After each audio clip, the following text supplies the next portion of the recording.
Hello students, आज की इस वीडियो में आज मैं आप लोगों को लेखा शास्त्र के अध्याय 1 का अभ्यास प्रश्न बताने वाला हूं। तो चलो देख लेते हैं अभ्यास प्रश्न को। और लेखा शास्त्र के अध्याय 1 जो है पूरा का पूरा कंप्लीट हो चुका है ना।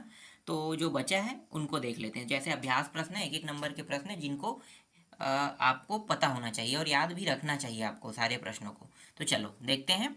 देखो पहला प्रश्न क्या है, सही विकल्प चुनकर लिखिए। इसके अंदर कुछ प्रश्न दिए हुए हैं। पहला है, व्यापारिक व्यवहारों को हिसाब किताब की निश्चित पुस्तकों में लिखने की कला को कहते हैं। पुस्तकों में लिखने की कला को क्या कहते हैं? ये सबसे शुरू टॉपिक में मैंने बताया था ना, पुस्तक पालन। सीधा आपको क्या लेना है? पुस्तक पालन लेना है। दूसरा प्रश्न है, व्यापारिक परिणामों को जानने के लिए लेखों का संग्रहण करना, वर्गीकरण करना एवं सारांश तैयार करने का कार्य कहलाता है। क्या कहलाता है भाई? ये सब कार्य कहलाता है लेखा कर्म कहलाता है ना। तो आपको उत्तर में क्या लेना है? लेखा कर्म लेना है। इसके बाद तीसरा प्रश्न है, व्यापारी द्वारा व्यापार में धन कमाने के उद्देश्य से लगाया गया धन, माल या संपत्ति को कहते हैं। क्या कहते हैं? पूंजी। यहाँ भी बी ऑप्शन आ जाएगा। ठीक है। इसके बाद चौथा प्रश्न देखो। चौथा है, ऐसा व्यक्ति, फर्म या संस्था जो माल या सेवाओं का मूल्य नकद नहीं देता, नगद नहीं देता, व्यवहार का क्या होगा? लेनदार होगा, स्वामी देनदार होगा। तो यहाँ पे उत्तर क्या लेना है? उत्तर आपको लेना है देनदार लेना है। ठीक है। चलो इसके बाद अगला प्रश्न देख लेते हैं।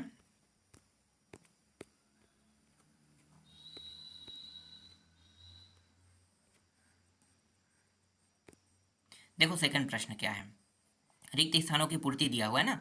तो रिक्त स्थानों की पूर्ति में देखो पहला प्रश्न क्या है, माल के क्रय विक्रय या धन के लेन देन को प्रमाणित करने हेतु तैयार प्रपत्र को खाली स्थान कहते हैं। इसको मैंने आपको कल ही बताया था ना। क्या कहते हैं? देखो यहाँ पे उत्तर दिया प्रमाणक, है ना। तो यहाँ पे क्या आ जाएगा? प्रमाणक आ जाएगा।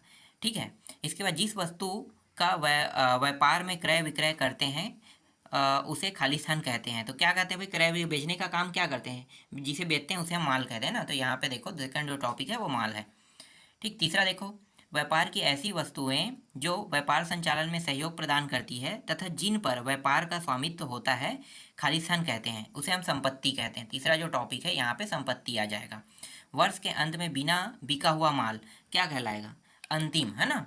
अंतिम स्कंद, अंतिम माल या अंतिम स्कंद भी आप कह सकते हो। तो ये जो चौथा टॉपिक है ये इसका उत्तर रहेगा। ठीक। अब देख लेते हैं सही जोड़ी मिलाओ देख लेते हैं।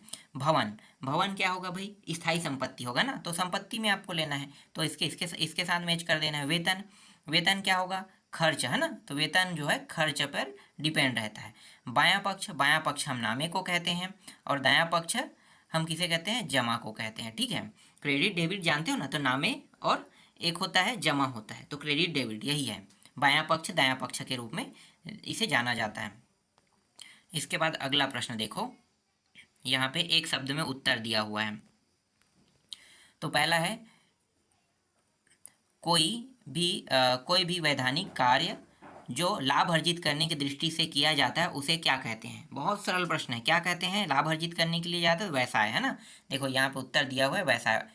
ये सारे टॉपिक मैंने आपको बहुत ही बारीकी से समझाया है, तो आपको पता चल जाना चाहिए कि पढ़ते साथ कि ये क्या होगा इसका उत्तर। ठीक है। यहाँ पे उत्तर तो लगा हुआ है इसलिए आप यहाँ से देख सकते हो, जबकि उत्तर एग्जाम में जो है उत्तर लगा नहीं रहता है। तो आपको ये चीज़ जानना है। दूसरा प्रश्न देखो, प्रत्येक व्यक्ति, फर्म, कंपनी, संस्था, वस्तु, संपत्ति, आय व्यय आदि का विधिवत लेखा करने के लिए एक शीर्षक के अंतर्गत जो तालिका बनाई जाती है उसे क्या कहते हैं? उसे क्या कहते हैं भाई? खाता, है ना। सेकंड जो है वो क्या होगा? सेकंड का खाता हो जाएगा। वह प्रणाली जिसमें प्रत्येक सौदे का लेखा एक ही पक्ष में करते हैं क्या कहलाते हैं? एकल प्रविष्टि प्रणाली, है ना। अपूर्ण भी बोल सकते हो उसे, और इसे एकल प्रविष्टि प्रणाली भी कहते हैं। इसके बाद है चौथा प्रश्न, केवल नगद सौदे में दी जाने वाली छूट क्या कहलाती है? तो कल ही मैंने आपको पढ़ाया है ना। तो क्या कहलाएगा भाई? नगद बट्टा। देखो बट्टा का जिक्र करते हैं तो उसे छूट कहते हैं, छूट भी कहेगा तो बट्टा, आपको ये समझ जाना है। इसके बाद अगला प्रश्न देखो, व्यापारिक बट्टा केवल उधार सौदे पर ही दिया जाता है। क्या उधार सौदे पर दिया? ये गलत बात है। व्यापारिक बट्टा सिर्फ उधार सौदे पर नहीं दिया जाता है भाई। नगद लोगे तो भी मिल सकता है आपको छूट, है ना। बट्टा मतलब छूट, तो ये क्या होगा? असत्य होगा। फर्नीचर के व्यापारी द्वारा फर्नीचर क्रय करना माल क्रय करना कहलाता है, ये सत्य है ना। जो भी चीज़ आप बेच रहे हो खरीद रहे हो वो माल ही कहलाएगा, है ना। तो चाहे और यहाँ पे क्या है, क्रय से संबंधित है, तो खरीद रहे हैं मतलब क्रय से संबंधित है। रोकड़ व्यापार की स्थायी संपत्ति है, तो ये असत्य है। स्थायी संपत्ति बिल्कुल नहीं होता है। पैसा जो है, रोकड़ मतलब पैसा, पैसा स्थायी संपत्ति नहीं हो, वो रहता है आज कल चला जाता है, मतलब आप उसे खर्च भी कर देते हो, इसलिए उसे स्थायी संपत्ति नहीं कहोगे। इसके बाद है चौथा है, व्यापार प्रारंभ करते समय लगाया गया माल अंतिम स्कंद कहलाता है, ये गलत है ना, प्रारंभिक कहलाएगा। प्रारंभ में है तो प्रारंभिक, अंतिम में होगा तो अंतिम होता, तो ये भी असत्य होगा। इसके बाद यहाँ पे है वाक्यों को पूरा कीजिए कह रहे हैं ना। और ये प्रश्न, हाँ ये जो प्रश्न है ये एनसीईआरटी से संबंधित प्रश्न है, एनसीईआरटी के बुक से लिया गया प्रश्न है। चलो इनको भी देख लेते हैं। देखो पहला प्रश्न क्या है, वित्तीय विवरणों में दी गई सूचना खालिस्तान लेन देनों पर आधारित होती है, तो यहाँ पे उत्तर क्या आएगा, उत्तर आएगा आपका आर्थिक आ जाएगा, ठीक है, यहाँ पे आर्थिक दिया हुआ है। दूसरा प्रश्न देखो, दूसरा है आंतरिक उपयोगकर्ता व्यावसायिक इकाइयों के खालिस्तान होते हैं, तो कर्मचारी होते हैं। व्यावसायिक मतलब क्या है, उसके कर्मचारी रहेंगे ना, व्यवसाय मतलब उसमें काम करने वाले लोग, तो क्या होंगे, कर्मचारी होंगे या अंतरिम प्रबंध कर्मी होंगे, तो कर्मचारी कहो ज़्यादा अच्छा है, सरल भी है ये। इसके बाद तीसरा देखो, खालिस्तान कोई व्यावसायिक इकाई ऋण के लिए उपयुक्त है या नहीं, इसका निर्धारण करने के लिए उसकी वित्तीय सूचना का उपयोग करना चाहेगा, तो यहाँ पे क्या होगा, जब उपयोग करना चाहेगा तो उत्तीर्ण, है ना, तो यहाँ पे उत्तर आ जाएगा उत्तीर्ण, इसको भी मैंने आपको बताया था। पांचवा देखो, इसके बाद क्या है, चौथा है खालिस्तान व्यवसाय, हाँ चौथा ही आएगा ना, खालिस्तान व्यवसाय से बाहर के वह लोग होते हैं जो व्यवसाय के संबंध में निर्णय लेने के लिए सूचना का उपयोग करते हैं, उसे हम समय अंतराल कहते हैं। पांचवा है इंटरनेट वित्तीय सूचना उपयोगकर्ता जारी करने के खालिस्तान में कमी लाने में सहायक रही है, तो उत्तर क्या आएगा, बाहरी आ जाएगा। तो उत्तर आपको क्या लेना है, यहाँ पे जो बाहरी दिया है इसको आपको उत्तर में लेना है। छठवा देखो, सूचना उपयुक्त होगी यदि यह खालिस्तान है, कब होगा भाई, जब लेन देन दोनों की पहचान हो तब, है ना, तो लेन देन पहचान आ जाएगा। इसके बाद है सातवां प्रश्न, लेखांकन प्रक्रिया खालिस्तान से प्रारंभ होती है और खालिस्तान पर समाप्त होती है, तो सूचना पहले आएगा, लेखा प्रक्रिया जो है सूचना से प्रारंभ होती है और समाप्त किससे होती है, संप्रेषण से, है ना, मतलब एक न्यूज़पेपर है उसमें पहले क्या होगा, सूचना उसे मिलेगा, सूचना मिलने के बाद संप्रेषण मतलब वो छप के निकल जाएगा, तो अंतिम हो जाएगा, ठीक है, ये यही कहना चाह रहे हैं। इसके बाद देखो, लेखांकन व्यावसायिक प्रक्रिया लेन देनों को खालिस्तान रूप में मापती है, तो मौद्रिक रूप में मापती है, ठीक है, तो यहाँ पे जो आठवां है इसका उत्तर मौद्रिक आ जाएगा। चिन्हित एवं मापित आर्थिक घटनाओं को खालिस्तान में अभिलेखित करना चाहिए, तो समय क्रमानुसार, ठीक है, ये भी कंप्लीट हो गया, 9 प्रश्न है। इसके बाद देखो यहाँ पे रिक्त स्थान और दिया हुआ है, इनको भी देख लेते हैं। तो पहला प्रश्न क्या है, एक ही समय की आगम व व्ययों की पहचान खालिस्तान पहचान खालिस्तान संकल्पना कहलाता है, तो आगम व्यय मिलान कहलाएगा, ठीक है। दूसरा प्रश्न देखो, दूसरा क्या है, लेखापालों द्वारा अनिश्चितताओं को समाप्त करने की प्रवृत्ति के अंतर्गत संपत्तियों व आमद को कम मूल्य पर तथा देनदारियों व व्ययों को अधिक मूल्य पर दर्शाने वाली संकल्पना खालिस्तान है, तो क्या होगा, विवेकपूर्णता। इसके बाद तीसरा प्रश्न देखो, विक्रय के समय ही आमद की मान्यता खालिस्तान की संकल्पना पर आधारित है, आगम आ जाएगा। इसके बाद चौथा है, खालिस्तान संकल्पना के अनुसार विभिन्न लेखांकन वर्षों में समान लेखांकन विधियों का प्रयोग करना चाहिए, तो समरूपता आ जाएगा चौथा में। और पांचवा में यहाँ पे वस्तुनिष्ठ लेना है, वस्तुनिष्ठ संकल्पना के अनुसार लेखांकन लेन देनों को लेखापाल व अन्य व्यक्तियों के पूर्वाग्रह से मुक्त होना चाहिए कह रहे हैं, ठीक है। तो इस तरीके से जो एक एक नंबर के जितने भी छोटे प्रश्न हैं उनको मैंने आपको बता दिया है ना। अब एक एक नंबर के प्रश्नों के उत्तर वाले टॉपिक को देख लेते हैं, प्रश्नों के उत्तर। तो प्रश्नों के उत्तर में देखो, पहला प्रश्न क्या है, पहला प्रश्न है पुस्तपालन। पुस्तपालन किसे कहते हैं भाई, आपको पता होना चाहिए ना, अभी जस्ट मैंने आपको एक नंबर में बताया है ना। तो क्या होगा, इसकी परिभाषा पुस्तपालन से आप क्या समझते हैं, अगर पूछेगा तो आप क्या लिखोगे, व्यापारिक व्यवहारों एवं घटनाओं को निश्चित नियमों के अनुसार निर्धारित पुस्तकों में लिखने की कला को पुस्तपालन कहते हैं। ठीक है, इसे सरल शब्दों में मैंने बताया था कि व्यापारिक काम है और उस व्यापारिक काम में क्या करोगे, व्यापारिक काम है तो भाई लिखोगे, लेखा लिखोगे, है ना। तो लेखा का मतलब क्या होगा, उसे एक रजिस्टर में लिखोगे, मतलब पुस्तपालन, है ना। तो वही है, लिखने की कला को क्या कहेगा, पुस्तपालन कहलाएगा। ठीक है, सिंपल शब्दों में है। चलो दूसरा देखो, लेखांकन से आप क्या समझते हैं, लेखांकन से क्या समझते हैं भाई, तो उत्तर रहेगा लेखांकन व्यावसायिक सौदे एवं घटनाओं के मौद्रिक रूप का लेखन, वर्गीकरण, संक्षिप्तीकरण, परिणाम की व्याख्या व निर्वचन करने तथा सूचना संबंध पक्षों को संप्रेषित करने की विधि है। तीसरा प्रश्न देखो, लेखांकन का अंतिम उत्पाद क्या है, उत्तर क्या लिखोगे, निर्माणी या व्यापार खाता, लाभ हानि खाता एवं चिट्ठा लेखांकन का अंतिम उत्पाद रहेगा। चौथा प्रश्न, लेखांकन सूचना के आंतरिक उपयोगकर्ता कौन है, उत्तर क्या लिखोगे, लेखांकन सूचना के आंतरिक उपयोगकर्ता वे व्यक्ति होते हैं जो व्यावसायिक संस्था के प्रबंध एवं संचालन में प्रत्यक्ष रूप से जुड़े रहते हैं, जैसे प्रबंधक है, अधिकारी वर्ग, साझेदार, संचालक है। पांचवा प्रश्न है, लेखांकन सूचना में बाहरी उपयोगकर्ता कौन है, तो बाहरी उपयोगकर्ता कौन रहेगा भाई, तो लेखांकन सूचना में बाहरी उपयोगकर्ताओं में संभावित विनियोगी वर्ग, कर्मचारी संगठन, ग्राहक, लेनदार एवं ऋणदाता, सरकार तथा अनुसंधानकर्ता आदि को सम्मिलित किया जाता है।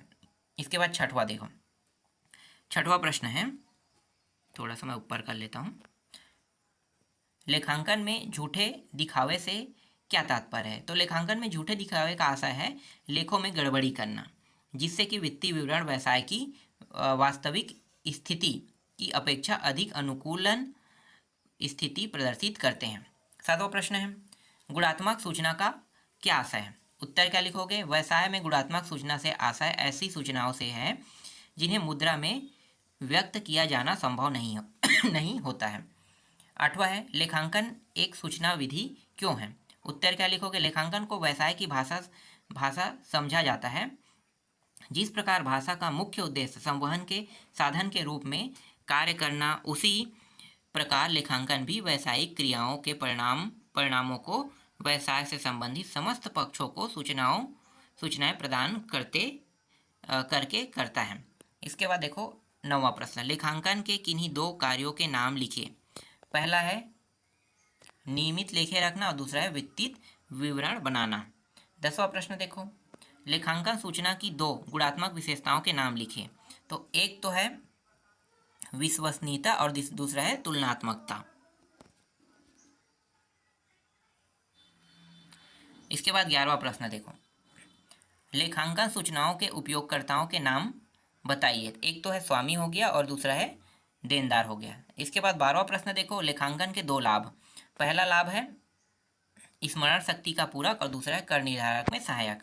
इसके बाद 13वां प्रश्न देखो, लेखांकन की शाखाओं के नाम लिखिए, तो कौन कौन से नाम है भाई, वित्तीय लेखा देखो 4 है, वित्तीय लेखा, लागत लेखा, कर, प्रबंधकीय लेखा, है ना। इसके बाद है 14वां प्रश्न, स्कंद का रहतिया किसे कहते हैं, स्कंद का रहतिया किसे कहते हैं, तो इस रहतिया या स्कंद से आशय निश्चित तिथि पर न बिके हुए माल से है, एक निश्चित तिथि तक व्यापार का जो माल नहीं बिक पाता है उसे रहतिया कहते हैं। चलो अगला प्रश्न देखो,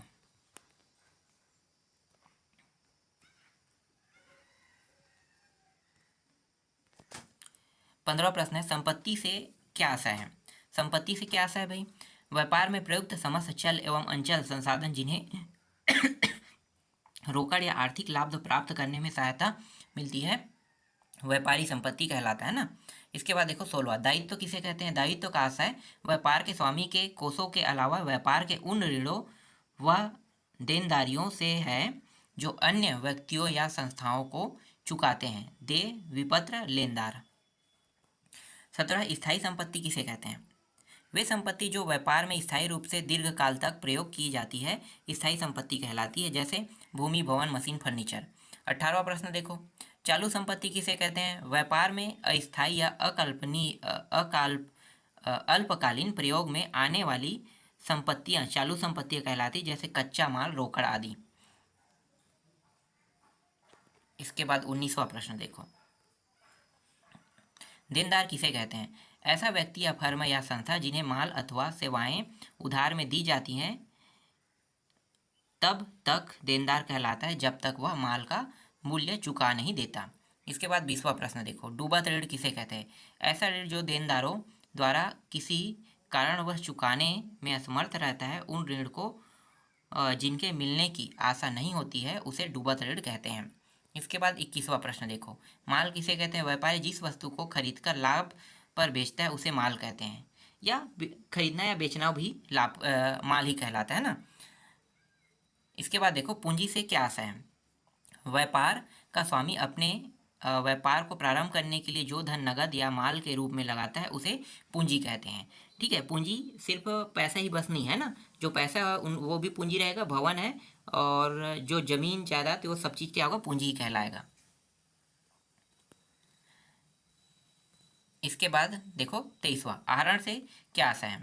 व्यापार का स्वामी अपने जब निजी उपयोग के लिए व्यापार से नगद या मान लेता है तो यह आहरण कहलाता है। इसके बाद 25वां प्रश्न देखो, वित्तीय सौदे को लेखा पुस्तकों में दर्ज करने की विधियों के नाम लिखिए। तो पहला है दोहरा लेखा प्रणाली, इखरा लेखा प्रणाली, महाजनी लेखा प्रणाली और रोकड़ प्रणाली है, 4 दिया हुआ है। इसके बाद अंतिम प्रश्न है, व्यवसाय की वित्तीय स्थिति किस प्रकार ज्ञात करते हैं?